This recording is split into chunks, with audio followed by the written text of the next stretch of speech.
Saudara-saudara, kembali kita mempelajari firman Tuhan yang terambil dari 1 Raja-Raja 19, 1 Raja-Raja 19 ayat 1 sampai 8. 1 Raja-Raja 19 ayat 1 sampai 8. Kita mempelajari kebenaran firman Tuhan kali ini dan saya beri judul Elia frustrasi. 1 Raja-Raja 19 ayat 1 sampai 8. Saya akan bacakan. Ketika Ahab memberitahukan kepada Isabel segala yang dilakukan Elia dan perihal Elia membunuh semua nabi itu dengan pedang, maka Isabel menyuruh seorang suruhan mengatakan kepada Elia, "Beginilah kiranya para Allah menghukum aku, bahkan lebih lagi daripada itu, jika besok kira-kira pada waktu ini aku tidak membuat nyawamu sama seperti nyawa salah seorang dari mereka itu." Maka takutlah ia, lalu bangkit dan pergi menyelamatkan nyawanya. Dan setelah sampai ke Beersheba, yang termasuk wilayah Yehuda, ia meninggalkan bujangnya di sana. Tetapi ia sendiri masuk ke padang gurun sehari perjalanan jauhnya, lalu duduk di bawah sebuah pohon arar. Kemudian ia ingin mati, katanya, "Cukuplah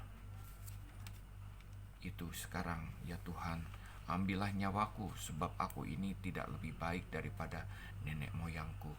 Sesudah itu ia berbaring dan tidur di bawah pohon arar itu. Tetapi tiba-tiba seorang malaikat menyentuh dia serta berkata kepadanya, "Bangunlah, makanlah." Ketika ia melihat sekitarnya, maka pada sebelah kepalanya ada roti bakar dan sebuah kendi berisi air. Lalu ia makan dan minum, kemudian berbaring pula. Tetapi malaikat Tuhan datang untuk kedua kalinya dan menyentuh dia serta berkata, "Bangunlah, makanlah, sebab kalau tidak perjalananmu nanti terlalu jauh bagimu." Maka bangunlah ia lalu makan dan minum, dan oleh kekuatan makanan itu ia berjalan 40 hari 40 malam lamanya sampai ke gunung Allah, yakni gunung Horeb. Bapak Ibu, saudara-saudara yang saya kasihi, Elia baru saja mengalahkan 450 Nabi Baal, ya. Ketika dia mendengar Isabel akan menghabisi dia, maka dia begitu takut, dia begitu khawatir, sampai-sampai ayat 4 mengatakan bahwa ia ingin mati, ya. Seorang Elia yang tidak takut dengan seorang raja yang jahat, yang kejam, yang bernama Ahab, tetapi takut dengan istrinya yang bernama Isabel, ya. Bapak Ibu, hari ini kita belajar tentang seorang hamba Tuhan, seorang nabi yang mengalami frustrasi, ketakutan, dan kekhawatiran di dalam kehidupannya. Bapak Ibu, ayat 3 mengatakan, maka takutlah ia. Elia mengalami ketakutan, Bapak Ibu, ya. Ketakutan itu merupakan satu perasaan yang manusiawi. Ketika kita menghadapi persoalan, ketika kita menghadapi permasalahan, ketika kita menghadapi apapun di dalam kehidupan kita, mungkin ada perasaan-perasaan takut yang muncul di dalam kehidupan kita. Siapapun juga dia, jemaat biasa, orang tua, anak-anak, maupun seorang hamba Tuhan, dia pasti akan mengalami ketakutan di dalam kehidupannya. Ada perasaan takut di dalam kehidupannya. Ini manusiawi, ya. Ada perasaan takut yang sifatnya negatif, ya. Seperti Musa, dia mengalami ketakutan ketika orang-orang bangsanya sendiri tahu bahwa Musa adalah bagian daripada orang Ibrani, orang Israel, bukan orang Mesir. Dia begitu takut karena identitasnya diketahui. Murid-murid pun juga, murid-murid Yesus pun juga mengalami ketakutan.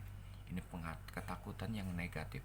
Ketika Tuhan Yesus mau disalib, mereka lari semuanya, ya. Kita kadang-kadang dalam menghadapi kesehatan, keuangan, dalam menghadapi apapun di dalam kehidupan kita, ada perasaan takut, ada perasaan khawatir dalam kehidupan kita yang melanda kehidupan kita. Nah, perasaan-perasaan ketakutan dan kekhawatiran ini yang menyebabkan kita frustrasi, ini adalah perasaan yang negatif dalam kehidupan kita. Bapak Ibu, ada juga ketakutan yang positif, ya. Misalnya ketika Yusuf digoda oleh istri Potifar, dia ketakutan, dia lari, Bapak Ibu. Nah, ketakutan ini bukan ketakutan yang negatif, tetapi yang sifatnya positif, yang menghindari dosa, maka ia berlari dari istri Potifar tersebut, ya. Nah, Bapak Ibu, apa yang menyebabkan ketakutan itu terjadi? Di dalam ayat 2 dikatakan, maka Isabel menyuruh seorang suruhan mengatakan kepada Elia, beginilah kiranya para Allah menghukum aku, bahkan lebih lagi daripada itu, jika besok kira-kira pada waktu ini aku tidak membuat nyawamu sama seperti nyawa salah seorang dari mereka ini. Ya. Penyebab ketakutan Elia di dalam ayat 2 adalah roh intimidasi melalui Isabel, ya. Isabel menjadi alatnya iblis untuk apa? Untuk mengintimidasi. Yang dilakukan oleh iblis kepada Elia, ya, banyak alat yang dipakai sekitar kita yang menyebabkan kita ketakutan dan kekhawatiran, entah itu keuangan, kesehatan, ataupun orang lain yang mengancam kita, yang menyebabkan kita merasa ketakutan di dalam perjalanan kehidupan kita. Nah, ayat 4 Bapak Ibu, saudara-saudara yang saya kasihi, inilah puncak daripada ketakutan atau kekhawatiran atau rasa frustrasi dari Elia. Dikatakan ayat 4, tetapi ia sendiri, yakni Elia, masuk ke padang gurun sehari perjalanan jauhnya. Dia berlari menghindari orang banyak, bahkan bujangnya Bapak Ibu ditinggalkan. Lalu duduk di bawah sebuah pohon arar, kemudian ia ingin mati, katanya, cukuplah itu sekarang ya Tuhan, ambillah nyawaku, sebab aku ini tidak lebih baik daripada nenek moyangku. Diungkapkan kepada Tuhan, cukuplah ini, aku ingin mati rasanya. Nah, Bapak Ibu saudara-saudara yang saya kasihi, ini adalah ungkapan yang manusiawi. Tetapi yang mengherankan di sini adalah seorang nabi, ya, membandingkan dirinya dengan orang lain. Nah, ini yang menyebabkan perasaan negatif dari Elia itu, yang menyebabkan dia lari. Dia mengalami ketakutan di dalam kehidupannya. Apa itu? Dia membandingkan dirinya dengan orang lain, dengan nenek moyang, ya. Dia merasa bahwa dia tidak lebih baik daripada orang lain. Bapak Ibu, ketika kita mengalami ketakutan di dalam kehidupan kita, apa yang terjadi? Kita berpusat kepada diri sendiri, merasa kita lebih lemah daripada orang lain. Semua orang lain dalam menghadapi ketakutan dan kekhawatiran dalam kehidupan kita, Bapak Ibu, sama seperti kita juga dalam menghadapi ketakutan dan kekhawatiran. Kita merasa tidak lebih baik daripada orang-orang lain. Kenapa hal itu terjadi? Karena kita berpusat pada diri kita sendiri.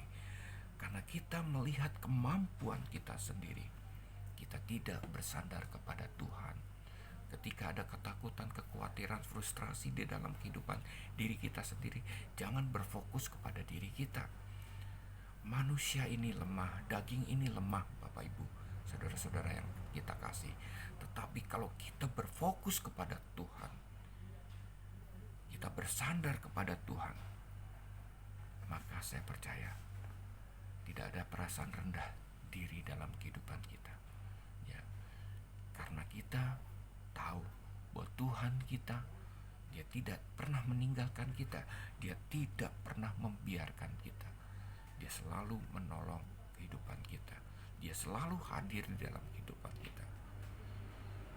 Ada perasaan takut, kita khawatir, jangan berfokus pada diri kita sendiri. Jangan membandingkan diri kita dengan orang lain. Oh, kita lebih lemah, oh, kita tidak mempunyai daya seperti orang-orang lain dalam menghadapi permasalahan ini. Sama Dalam menghadapi ketakutan, kekhawatiran, orang selalu berfokus pada diri kita, pada dirinya sendiri. Tetapi kita anak-anak Tuhan yang percaya Tuhan, kita berfokus kepada Allah. Allah yang setia kepada kita, Allah yang tidak meninggalkan kita, Allah yang tidak pernah membiarkan kita. Lalu kemudian di dalam ayat 5 sampai 6, datanglah seorang malaikat kepadanya ketika ia berbaring tidur. Bapak Ibu, bayangkan ya, ketika kita mengalami ketakutan, kekhawatiran, frustrasi di dalam kehidupan kita, sanggupkah kita bisa tidur, Bapak Ibu? Banyak orang yang tidak bisa tidur, tidak bisa istirahat, ya. Karena apa? Fokusnya pada ketakutan, kekhawatiran, ya. Kekhawatiran dan ketakutan itu yang menyebabkan dia tidak bisa tidur, dia tidak bisa istirahat, dan akhirnya tubuhnya menjadi lemah, dia mengalami sakit. Tetapi apa yang terjadi dengan Elia? Ayat 5 sampai 6 dikatakan di sini, sesudah itu ia berbaring dan tidur. Kalau Elia dalam keadaan takut dan khawatir itu dia bisa tidur, berbaring dan tidur, Bapak Ibu. Ini adalah anugerah Tuhan. Tuhanlah yang memelihara dia. Tuhanlah yang tinggal di dalam kehidupannya, yang menyebabkan dia bisa tidur dan dia bisa berbaring. Dan bukan hanya itu saja, dia berjumpa dengan malaikat. Tuhan sediakan roti bakar, Tuhan sediakan air minum untuk dia bisa makan dan minum. Malaikat membangunkan dia 2 kali. Malaikat membangunkan dia, bangunlah dan makanlah. Itu kata malaikat. Bukankah ini adalah anugerah Tuhan? Bukankah ini adalah penyertaan Tuhan? Bapak Ibu, kita belajar dari Elia ini.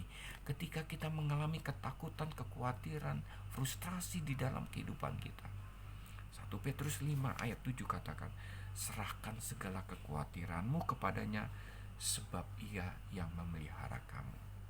Percayalah bahwa Tuhan dalam keadaan apapun, dia tetap memelihara kita. Dia memelihara nabinya yang bernama Elia. Diberikannya anugerah untuk Elia berbaring dan tidur, serta disediakannya Yehova Jireh makanan, yakni roti bakar dan air. Ketika dia tidur, datanglah orang malaikat untuk membangunkan dia. Bangunlah dan makanlah. Itu kata malaikat sampai 2 kali.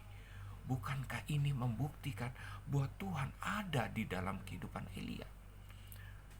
Tetapi kenapa Elia yang begitu dipelihara Tuhan, yang mengalami Tuhan di dalam kehidupannya, tetapi dia mengalami ketakutan dan kekhawatiran?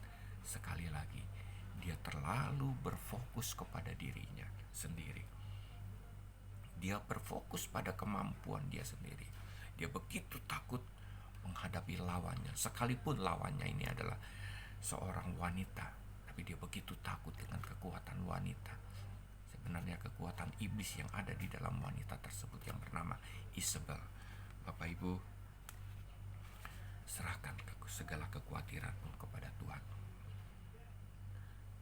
sebab Ia yang memelihara kamu. Itu kata 1 Petrus 5 ayat 7.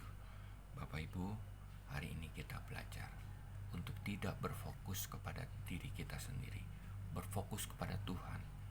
Serahkan kekhawatiranmu, ketakutanmu, masalahmu, persoalanmu kepada Tuhan, maka Tuhan akan memelihara kita. Itulah kita orang-orang percaya dalam menghadapi setiap persoalan kehidupan kita, masalah dalam kehidupan kita. Tuhan memberkati. Shalom.